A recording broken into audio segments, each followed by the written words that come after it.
aujourd'hui on se retrouve pour une nouvelle vidéo. Aujourd'hui dans cette vidéo je suis super content donc de vous présenter un nouveau spécimen que j'attendais au moins depuis 2 à 3 ans. C'est vrai que d'en avoir, ça fait très longtemps que j'entends parler. C'est vrai que je vois beaucoup de vidéos de beaucoup d'Américains d'en avoir. C'est vrai qu'en France on en voit très peu, du moins en vidéo, et c'est vrai que c'est dommage parce qu'il y a plein d'espèces qui sont, on va dire, faciles entre guillemets, et qui sont faisables, et c'est vrai qu'on ne voit pas, du moins pas présenté.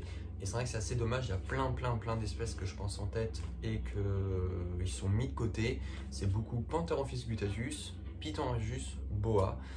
Et c'est assez dommage parce que c'est comme au niveau des lézards, moi j'ai arrêté complètement, mais c'est toujours Pogona, Caméléon, Casquet du Yémen, Gecko léopard, c'est toujours les mêmes trucs, alors qu'il y a plein de choses, je pense, à montrer et à parler. Bon, passons au sujet de la vidéo. Donc déjà vous avez vu le t-shirt de la ferme tropicale que j'ai. Donc pratiquement tous mes serpents sont de la ferme tropicale. Voilà, parce que déjà je suis vers Paris, et puis deuxièmement ça se passe très bien, il n'y a aucun problème, je veux dire, il y a une très bonne ambiance, on peut demander plein de renseignements, ils sont assez sympas, franchement j'ai rien à dire. Donc s'il y a des trucs à dire, franchement je le dis. Bon, il y a eu des problèmes de nourrissage, c'est sûr, mais à part ça, sinon j'ai pas été déçu, ou c'était pas décevant non plus. Alors j'ai jamais commandé en ligne, donc je peux pas dire le truc en ligne, mais de la ferme tropicale, ça je vous le recommande. Jamais été déçu depuis 5 ans que j'y vais, jamais eu aucun énorme souci. Franchement, j'ai eu aucun souci avec eux. Donc, alors on va parler du Xenopeltis unicolore. Alors voilà, franchement c'est le premier spécimen que je vais avoir, je suis assez content parce que c'était la dernière. Et du coup, vu que ça fait 2 ans que j'ai rêvé vraiment d'en avoir, et puis c'est vachement magnifique, vous allez voir, je vais vous le montrer. Alors je suis désolé pour le bruit extérieur, c'est comme ils font les travaux de la route. Donc on va prendre du gel hydroalcoolique, on va se désinfecter les mains. Alors je montre ça en vidéo, vous n'êtes pas obligé de le faire, hein, c'est ma façon de faire. Tout ce que vous entendez, tout ce que vous voyez, c'est sous mes observations, c'est ma façon de faire, ma façon de procéder, ça marche. Après, vous n'êtes pas obligé de reproduire, hein. Peut-être chez certains ça marchera, ça marchera pas. Donc le Xenopeltis unicolore, c'est une couleuvre qui vient d'Asie, au niveau de la Chine jusqu'à l'Indonésie. Elle est quand même sous une grande aire de répartition. Vous allez voir que c'est pas des très grands spécimens. Taille adulte, ça va faire environ jusqu'à des 1 mètre, donc c'est pas très grand. C'est énormément fouisseur, donc il faut mettre une sacrée couche de substrat. Moi je l'ai mis en rack pendant quelques temps pour voir si tout allait bien, donc ça se passe très bien. Là va passer donc dans son terra, donc l'exotherra qui se retrouve juste ici, voilà, que tout est prêt.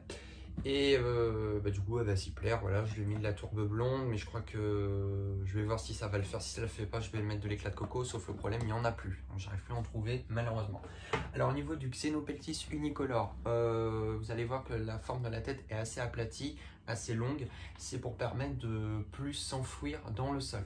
Ça va pas supporter non plus les fortes chaleurs, donc j'ai mis 28 à 29 degrés au point chaud. Au point froid, on est aux alentours des 24-23 degrés en fonction du volume du terrarium. C'est une belle femelle, voilà, qui me fait ouais, peut-être 50 cm je dirais. Et voilà. Alors je sais pas si vous allez voir, je vais vous prendre il y a des photos que j'ai prises pendant la nuit, et avec les lumières qu'elle me fait. Voilà la forme de la tête. Voilà, elle est stressée, ils n'aiment pas trop les manipulations, c'est des serpents qui sont très craintifs, donc très peureux, donc beaucoup au calme, pas souvent les manipuler. Alors c'est des espèces qui sont pas nées en captivité, qu'on retrouve malheureusement pas beaucoup de nés en captivité, et c'est dommage. Mais c'est vrai que c'est dommage qu'on ne retrouve pas de nés en captivité. C'est beaucoup de sujets d'importation, que ce soit les Boeden, que ce soit les Sparexophis, plein de choses. Et je trouve ça assez dommage. Vous voyez qu'elle est assez cool. Il faut toujours aller vers le serpent, je veux dire, dans les gestes, aller tranquillement. Après, ils sont calmes. Voilà, vous pouvez voir, c'est magnifique. Donc, c'est vraiment des couleuvres asiatiques. Alors, il y en a plein, hein. Il y a de la Coloniatus, il y a de l'Arthrophis, il y a vraiment plein d'espèces qu'on peut trouver et qu'on voit très peu. Voilà, je voulais vraiment vous la montrer, ce que j'ai eu. Et donc, ça mange des rongeurs. Ça mange aussi des amphibiens et des lézards, mais en terrarium, en captivité, ça passe largement si vous ne leur donnez que des rongeurs. moi ce que je vais faire, mais on peut éventuellement aussi dans la nature qui se nourrissent pratiquement de lézards, d'amphibiens, de rongeurs, enfin bon, tout ce à peu près qui passe. Voilà, c'est comme les orthrophes, hein, ça mange aussi des lézards, des petits œufs, vraiment plein de choses. Comme c'est des couleuvres assez morphales déjà, donc ils ont souvent tendance à vouloir manger tout le temps. Et puis voilà, vous pouvez voir les écailles ventrales assez blancs et la forme de la tête. Maintenant, je vais vous passer au terra. Donc voilà, là, elle va se retrouver donc dans un exoterra, je crois que c'est de 60 par 45 par 60 de haut, ce qui lui convient largement. Là, je lui ai mis son point d'eau. Une cachette, mais je pense qu'elle ira pas aller avaler, s'enfouir. J'ai pas humidifié là, mais je vais le faire juste après. Je lui ai mis quand même une sacrée bonne couche. Donc on va voir comment ça va se passer. Et là donc on va aller la chercher. Voilà, je l'ai mis dans sa boîte. Alors elle n'était pas là-dedans, hein, je tiens à préciser, elle était dans un rack beaucoup plus grand et vous pouvez voir la coloration. Donc elle est très curieuse.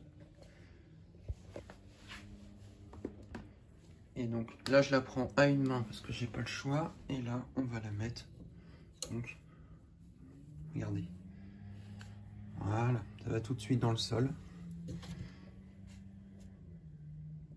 Elle est là. Voilà. Profitez-en parce que vous n'allez pas en voir beaucoup de scènes des Xenopeltis unicolores. Je trouve ça assez dommage. Je pense que ça pourra le faire. Voilà, après, je dis pas que c'est du sûr et certain que ça marchera. Vous pouvez voir qu'elle se balade. Alors ça fait un peu comme les bois à des sables qui sont fouisseurs. Il y a des espèces comme ça de serpents qui sont fouisseurs, d'autres arboricoles, d'autres semi-arboricoles. Et elle passe là-dedans. Regardez, elle est là. Voilà.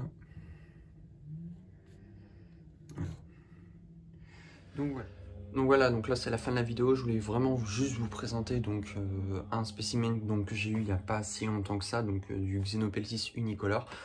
On fera une fiche d'élevage, on va parler un peu de cette espèce-là peut-être dans une semaine, 2 semaines, je sais pas quand les vidéos sortiront réellement, mais on va en parler. Je vais vous montrer son premier nourrissage, tout ça. Donc on en parlera. Voilà, je suis assez content d'en avoir trouvé au moins une parce que c'est vrai que c'est rare d'en trouver. Il y en a à la ferme tropicale, mais il n'y en a pas beaucoup ailleurs. Après, peut-être sur Facebook, mais bon, moi j'y suis pas. Mais voilà, je trouve ça assez dommage qu'on mette de côté certaines espèces qui pourraient être super cool, comme les Boyden, comme voilà, il y a vraiment plein de choses. Les Sperlexophyes que j'ai par exemple ici chez moi, c'est des trucs super cool à observer. Alors, c'est l'observation et non pas que des manipulations qu'il faut faire quand on en a. Même quand c'est des Pantherophyes, il faut avoir tendance à regarder comment ils évoluent en fonction de l'âge, en fonction des jours, la nuit, la journée, les modes de vie qu'ils ont. Et c'est comme ça qu'on peut mieux apprendre et peut-être mieux changer ses façons de faire. Voilà, moi j'observe beaucoup. Et c'est vrai qu'il y a des comportements, des fois je me dis, bon, bah ça marchera pas trop, ou en fait je vois que je vais peut-être changer quelque chose. Et c'est comme ça qu'au final, de plus en plus, ça se passe de plus en plus mieux. Forcément, les années qu'on acquiert des expériences au fur et à mesure du temps, qu'on en a eu plusieurs, voilà. Donc, je pense qu'il faut prendre un peu de chez tout le monde et de faire après chacun sa façon de faire de toute façon quoi qu'il arrive. Et puis, à un moment, on va trouver le juste milieu. Et voilà, donc j'espère que la vidéo t'aura plu. Si la vidéo t'aura plu, tu peux toujours laisser un petit pouce bleu, c'est la seule façon de me soutenir. Abonne-toi, là j'ai vu qu'on est quand même à 360 abonnés, donc ça a vachement augmenté là depuis quelques temps. Je suis assez content, je tiens à vous remercier. Puis abonnez-vous en max, parce qu'après il y a plein de petits projets que j'ai en tête là à la rentrée de faire. Et bah voilà, allez à plus.